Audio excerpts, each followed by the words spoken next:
Nang dahil sa pagpapaputok sa pagsalubong ng Pasko, sinita ng barangay ilang kabataan sa Maynila. Nangamba kasi ang ilang residente na baka pagmulan ito ng sunog. Balitang hatid ni Bea Pinlac.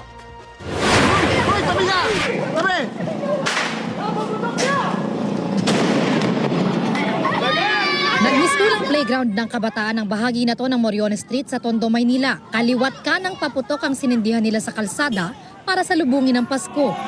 Inireklamo ito ng ilang residente. Okay lang naman na magpaputok, kaya lang syempre sa tamang lokasyon lang ng mga paputok. Yung mga kabataan kasi dito, matitigas yung ulo. Gusto ko, kahit pagsabihan mo sila na bawal magpaputok. Delikado lang po, pwede po magkasunog. Sinaway naman ng barangay ang mga kabataan na nagpapaputok sa kalsada. Nakikipag-ugnayan din daw sila sa pulisya. Kaya lang yung mga kabataan, lalo na yung nagtitinda ng paputok dyan sa malalapit, hindi mo talaga sila, kumbaga sa kahit alam nilang bawal, pinipilit para nila talagang magtinda. At yun mga kabataan, bumibili. May umiiral din na curfew sa Maynila para sa mga menor de edad, simula alas 10 ng gabi hanggang alas 4 ng madaling araw. Panawagan ng barangay sa mga magulang. Yung mga anak po nila, gabayan nila, lalo na sa pagpapaputok. Kasi po hindi natin maiwasan na aksidente or disgrasya. Ayon sa Manila Police District, hindi pwedeng magpaputok kung saan-saan lang base sa Executive Order No. 36 ng Maynila. Pinapayagan lang ang paputok at pyrotechnic devices sa mga community fireworks display na may kaukulang permit mula sa lokal na pamahalaan. Nagpaalala naman si Mayor Isko Moreno sa publiko na iwasan ang paggamit ng paputok para aniya masiguro ang kaligtasan ng publiko ngayong Pasko at Bagong Taon. Bea Pinlac, nagbabalita para sa GMA Integrated News. Ito ang GMA Regional TV News. May init na balita sa Visayas at Mindanao mula sa GMA Regional TV. Isang bagong silang na sanggol ang natagpuan sa gilid ng kalsada sa Rojas, Capiz. Sarah, sino ang nag-iwan doon sa sanggol? Rafi, tinutukoy pa kung sino ang umabandona sa sanggol na babae. Naghahanap na ang pulisya ng CCTV footage sa lugar. Nakabalot ng lampin at nasa loob ng kahon ang bata nang iwan ito sa tapat ng bahay ng isang dating kagawad ng Barangay San Jose. Nakadugtong pa raw ang umbilical cord o pusod ng bata. Dinala sa ospital ang sanggol at maayos na raw ngayon ang lagay. Nakalipat na ang 16 na pamilyang sinalanta ng Bagyong Tino sa kanilang bagong bahay sa Bayanihan Village sa Mandaue, Cebu.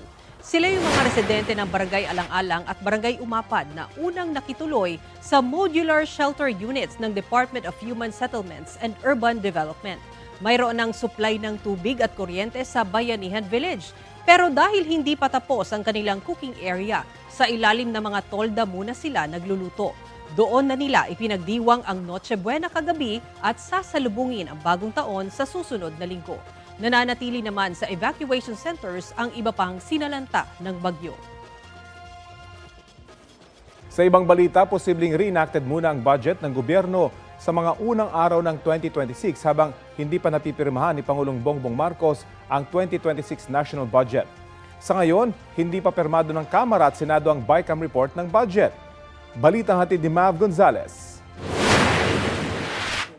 Sa unang linggo na ng Enero, mapipirmahan ni Pangulong Bongbong Marcos ang 2026 national budget. Kinumpirma yan ni Executive Secretary Ralph Recto sa isang mensahe sa GMA News Online. Nauna nang sinabi ni Senate President Tito Soto na posibleng reenacted ang budget sa mga unang araw ng taon. Noong nakaraang Huwebes lang natapos ang pagtalakay ng Bicameral Conference Committee sa budget. Sa December 29 naman ito raratipikahan. If they have started reviewing it from now, up to that time, there is a possibility, but I doubt it. I doubt it. Perhaps somewhere like sometime like first week of January would be ideal na na-review na nila yun. So possible reenacted for a few days, ganon? Yeah. Kung ganun lang naman, walang problema because di ba the last time, meron pa kaming 3 months na reenacted. Si Senate President Pro Tempore Ping Lacson, matagal na ring sinasabing mas mainam nang magkaroon ng reenacted budget sa unang quarter ng 2026 kaysa madaliin ang pagpasa na hindi nare-resolba ang mga issue ng maling paggamit at pag-abuso sa pondo, partikular sa flood control projects. Dahil aniya hindi magkasundo ang Senado at Kamara sa ilang programa, kabilang ang farm-to-market roads at mga ayuda gaya ng MAIFIP at AIX, naglagay na lang ng safeguards ang Senado sa pagpapatupad ng mga ito. Naiintindihan naman daw ni Senate Finance Committee Chairman Senator Win Gatchalian na kailangan ng ehekutibo ng sapat na oras na reviewin ang mahigit 4,000 pahina ng enrolled copy ng budget. Maingat na aksyon aniya na pirmahan ito ng Pangulo sa unang linggo ng Enero para masigurong napag-aralan talaga lahat ng probisyon. Nauna na rin sinabi ni Gatchalian na kumpiyansa siyang walang ivivito sa budget ang Pangulo dahil coordinated ito sa ehekutibo. Iginiit naman nila Lanao del Sur 1st District Representative Zia Alonto Adjong na walang pork barrel sa 2026 national budget. I'm confident at this time this 2026 budget is full airtight po kung akong tatanungin nyo na wala pong mga insertions dyan, wala pong mga line items dyan na nagbibigay pondo doon sa mga questionabling mga infrastrukturang programa. The 2026 budget contains no lump sum appropriations, no discretionary funds, and is fully itemized. There's no pork barrel, and there are no pork barrel appropriations in the 2026 national budget. Sa ngayon, nasa proseso aniya ng reconciliation ng House at Senate versions ang BICAM technical staff. Inaasahan daw nilang makakatanggap sila ng kopya ng BICAM report bago ito i-ratify ng Kongreso. 1,000 pages. Minsan, pamut pa ata yan ng 5,000 na pahina. So that's going to be now the work of the committee staff. The majority leader ensured the House, not only Congressman Tino and the minority, but ensured that the whole House will be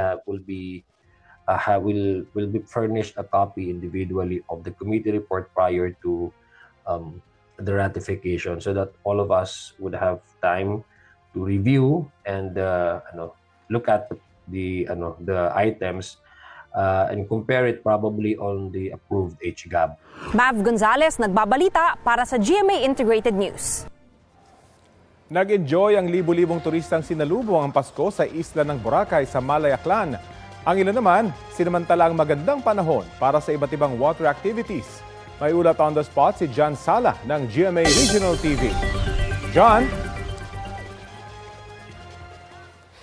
Rafi, nag-uumpisa na ngayong umulan pero kaninang umaga nung maganda pang panahon, maraming sinamantala at naligo at nagbonding dito sa beachfront area. Kagabi naman, syempre, naging makulay ang Christmas Eve celebration dito sa isla ng Boracay.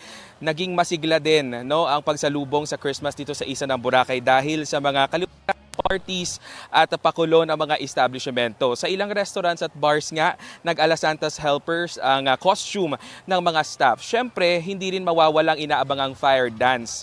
May mga piniling mag-early Noche Buena by the beach habang pinapanood ang fire dance performances. Hindi lang mga establishmento ang may mga pakulo at meron ding mga turista na nag-costume at nag-Christmas party dito sa isla.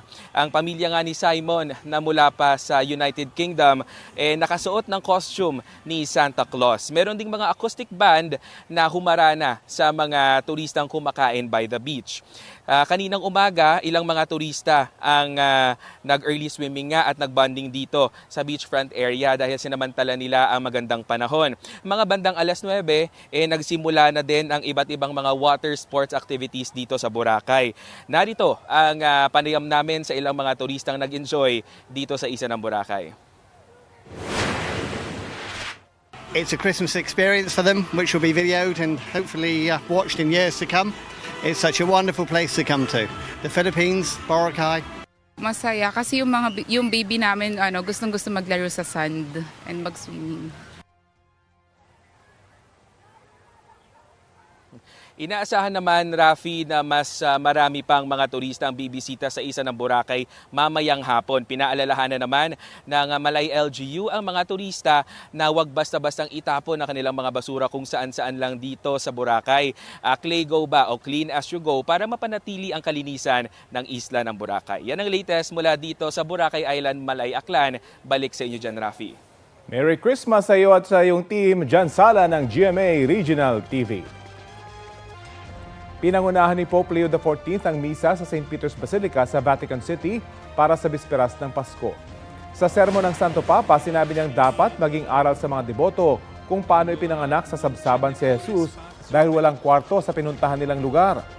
Paalala do ito na ang pagtanggi ng tumulong sa mga mahihirap at dayuhan ay katumbas ng pagtanggi sa Diyos. Ito ang unang Pasko ni Pope Leo XIV matapos mapiling Santo Papa nitong Mayo.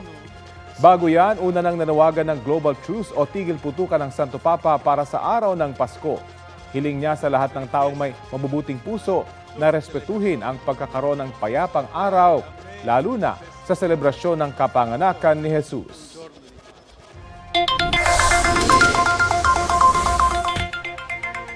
May mga namimili ng gamit ang mga napamaskohang aginaldo sa kanilang ninong at ninang, gaya na lang sa Baclaran. May ulat on the spot si Bernadette Reyes. Bernadette? Rafi, kahit na puyat sa Noche Buena ay buena mano pa rin ang ilan nating mga kapuso na maagang namili dito sa Baclaran. Dito na sa pwesto niya sa kahabaan ng Service Road ng Rojas Boulevard sa Parañaque, sinalubong ni Sherwin ng Pasko para bantayan ang kanyang pwesto. Pagkakataon raw kasi ito para makabenta ng mga panindang damit, tamang-tama para sa mga maagang namasko. Ang mag-ina namang ito agad pinang-Shopee ang napamaskuhan. Sa halagang 2,000 pesos, nakabili na ng mga t-shirt, pantalon at sapatos. Ang kanyang anak naman nakapamasko ng mahigit 500 pesos. Pero sa halip na ibili ng laruan, pagkain ang binili at ang sobra binigay niya sa kanyang nanay. Ang iba naman tulad ng pamilyang ito, window shopping muna habang wala pang napapamaskuhan. Ang mahalaga raw magkakasama sila sa araw ng Pasko. Sa ordinaryong araw, hindi pinapayagan ng mga tiyangge dito sa kahabaan ng Service Road ng Rojas Boulevard. Pero in the spirit of Christmas, ika nga, pinayagan silang makapagbenta ngayong Kapaskuhan. May mga nakaantabay naman mga traffic enforcer para tumulong sa daloy ng trapiko. Rafi, sa ngayon ay mabigat ang daloy ng trapiko dito sa Service Road ng Rojas Boulevard. Pero meron naman mga traffic enforcers na tumutulong at meron rin mga taong umaabot na rin dito sa may bangketa. Kaya naman malaki talagang ginhawa kung ngayong araw ng Kapaskuhan ay magbibigayan po tayo in the spirit of Christmas, ika nga. Mula rito sa Baclaran sa Parañaque, bumabati kami sa inyo, Rafi, ng isang Merry Christmas. Maraming salamat at Merry Christmas sa iyo at sa iyong team, Bernadette Reyes. Fun-filled at exciting ang pagsalubong sa bagong taon sa Kapuso Countdown to 2026.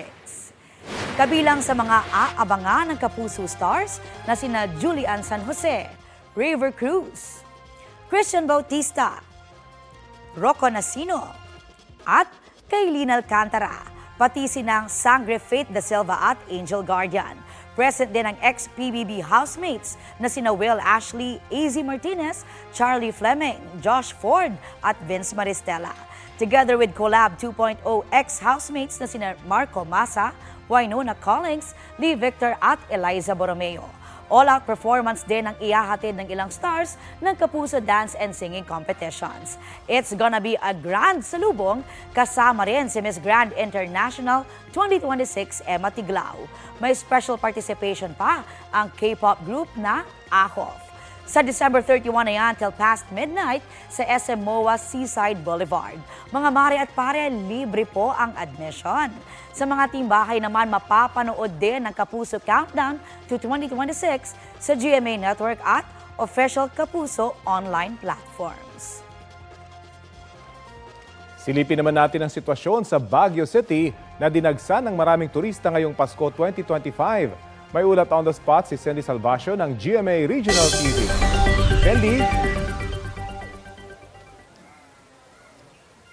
Rafi, matapos ang makulay at maingay na selebrasyon ng Pasko dito sa Baguio City, ay kanya-kanyang gimmick na ang ating mga kababayan para sulitin at enjoy pa ang pagdiriwang ng holiday season ngayong long vacation.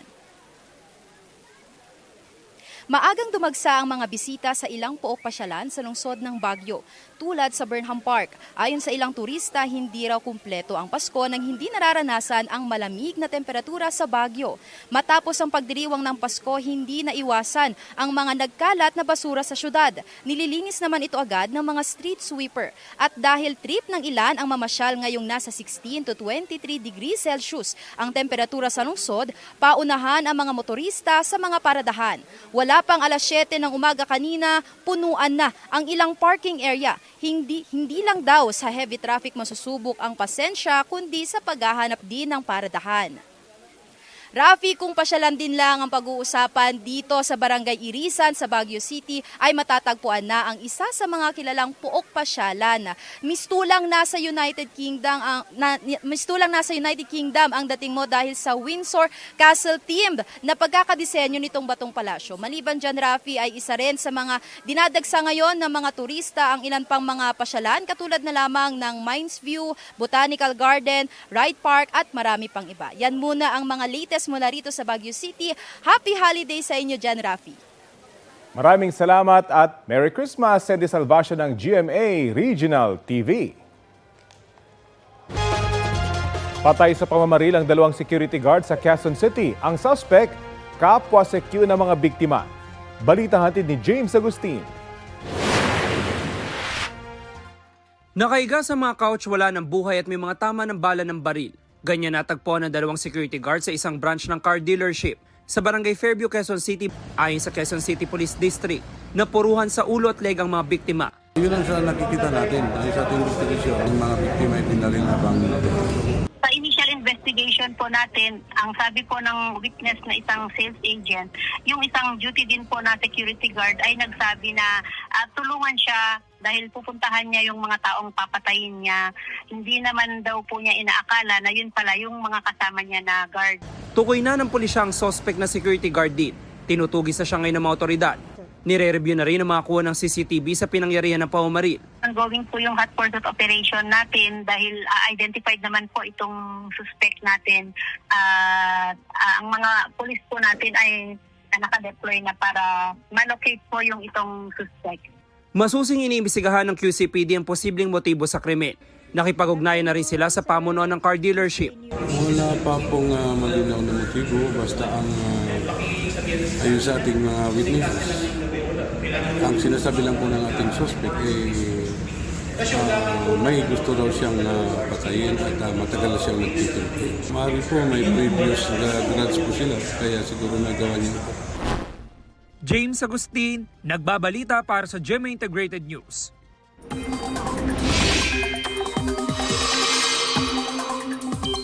May enjoy ba ng marami nating kapuso ang lagay ng panahon ngayong araw ng Pasko? Makakapanaim natin live si Benson Estareja, weather specialist mula sa Pag-asa. Magandang umaga sa iyo. Good morning po, Sir Rafi. Merry Christmas. Merry Christmas. Magiging maayos ba ang lagay ng panahon dito sa Metro Manila ngayong Pasko? Yes, for Metro Manila, we're expecting po halos katulad din ng weather conditions nitong mga nagdaang araw, partly cloudy to cloudy skies po din. May chance lamang po ng mga pulo-pulong mga pag-ulan o yung mga pag-ampun po na hindi naman po tuloy-tuloy. Saan lugar sa bansa yung posibleng ulanin ng husto sa mga susunod na oras? In the coming hours po, we're expecting pa rin yung eastern side ng ating bansa ang pinakamataas na chance ng ulan.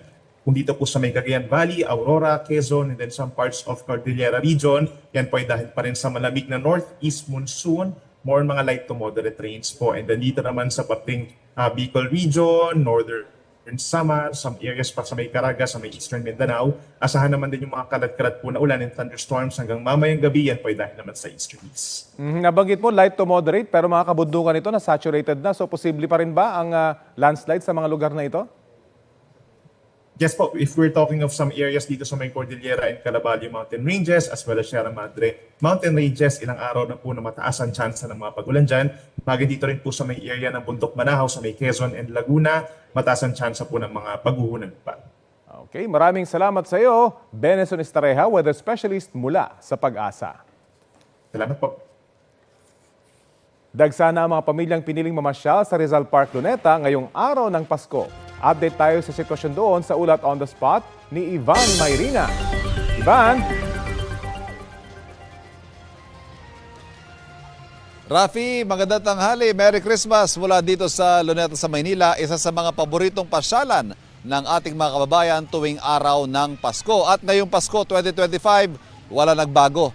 Pamilya pa rin ang nagtungo rito, naglalakad-lakad, meron namang kanya-kanyang latag ng banig at nagpipiktik na dito sa Luneta. Bakit nga naman hindi? Maluwag ang espasyo. Perfect para sa mga bata at lalo ngayon nakisama pa ang magandang lagay ng panahon. Ang pamilya ni Ervin Pahila, nakausap namin kanina, dito muna maghapon. May iniiwasan daw kasi sila.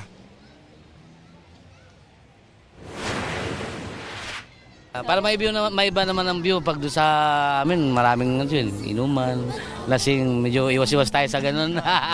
Mas maganda dito. Baka para naman safe. iniiwasan mo, inaanak mo. Hindi.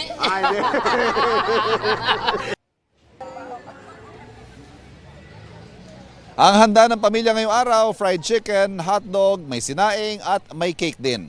Pero ang nagpapa-espesyal sa salo-salong ito, hindi ang mismong handa, kundi ang pagkakataong magsama-sama at magsalo-salong pamilya na siyang mahalagang kahulugan ng Pasko para sa karamihan ng aming mga nakausap na naririto ngayon at gayon din sa nakararaming mga Pilipino. Paraan din ito ng marami para huminga, ngumiti at mag-relax. Marami raw kasing hamong pinagdaanan ngayong taon. Nariyan ang araw-araw na hamon ng buhay, may mga dumaan ding kalamidad at trahedya at ang mga balitang ikinagalit at ikinalungkot ng mga Pilipino. Medyo nakakapagod pero masaya naman kasi kasama namin sila. Ang subok din sira, no? Oh, yes po, lalo na sa mga flood controls. Pero, well, kailangan pa rin natin maging masaya kasi siyempre Pasko. Rafi, bukod sa maluwag na espasyo, ang dinadayo din dito yung dancing fountain mamayang gabi at gayon din yung mga pailaw siyempre dito. Sa ngayon, Rafi, gumanda pa yung panahon. Kanina kasi medyo mainit, tirik ang araw, pero ngayon kulimlim kaya mas presko at mas dumarami pa ang mga nakikita natin dito. Yung mga pupunta pa rito mamaya, magdala na rin po kayo ng panangga sa ulan o sa araw dahil hindi natin malaman kung ano magiging lagay ng panahon hanggang mamaya. Bukas pong Luneta hanggang alas 11 mamayang gabi. Rafi, Merry Christmas! Maraming salamat at Merry Christmas sa iyo at yung team, Ivan Mayrina. May Christmas party si Kapuso Primetime King and Queen Ding Dong Dantes at Marian Rivera sa Dongyan Teams. Havana-themed ang party kaya tropical-inspired ang mga suot ng mga bisita. May pagkain, sayawan, games at paraffol ang power couple. Sabi ni Marian, blessed silang mag-asawa na magkaroon ng Dongyan Teams na itinuturing na nilang pamilya. Ipinost din ni Marian ang Christmas family portrait kasama ang mga anak na sina Zia at Sixto Dantes. Si Jack Roberto naman ibinahagi ang highlights ng kanilang Noche Buena with family. Punong abala raw sa paghahanda ang kapatid na si Danaya Sanya Lopez. Sabi ni Sanya, merry ang Christmas dahil magkakasama silang pamilya. Adorable naman ang Tengen family. Ninasanggang dikit for real stars Dennis Trillo at Jeneline Mercado sa Christmas pictures. Kasama ang mga anak na sina Calex, Jazz at Dylan. Paskong Pasko ang vibe sa kanilang red outfit at gimmick na box photoshoot. Si Alena Gabby Garcia naman umattend ng misa with family. Si Kapuso Primetime Princess Barbie Forteza together with family naman sa kanilang pagsalubong sa Pasko this year.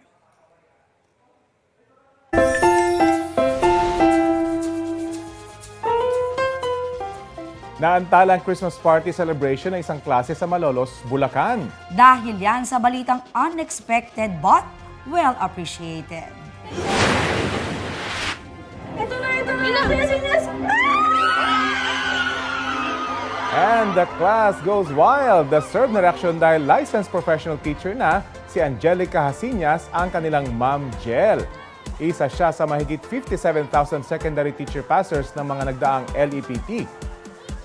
Nagpapalaro ng party games noon si Ma'am Jel at hindi niya inakalang siya ang mag-uwi ng priceless na premyo. Wala raw siyang oras mag-review dahil sabay ang paghahanda sa exam sa pagpa-part-time teacher niya. Batay sa batas, pwedeng mag-hire ng bagong graduate bilang teacher at bibigyan sila ng hanggang 5 taon para makakuha ng lisensya. Certified teacher na si Ma'am Jel.